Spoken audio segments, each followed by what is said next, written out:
Yan, so good morning mga kaibigan. Ayan o, nakita po ninyo mga kaibigan ang bayawak dito sa may butas na yan o. I-zoom natin ang camera. Malayo kasi tayo mga kaibigan eh. Ayan po siya mga kaibigan o. Ang bayawak. Ang laki niyan eh. Parang hindi ko lang buntis ba? Busog lang. Ayan po siya mga kaibigan. Nakalingon dito sa atin.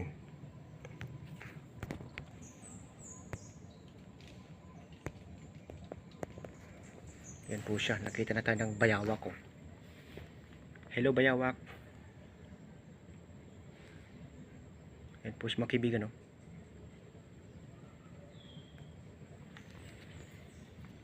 Ayan. Pumasok na. Nagtago na po yung bayawak mga kaibigan. Ayan o. Diyan po siya. Laging lumalabas at pumapasok. Umaga lang naman po mga kaibigan. Hindi na po siya nagpapakita uli. So baka mayroon siyang nilulunggan dyan sa ilalim sa butas na yan. Yan po.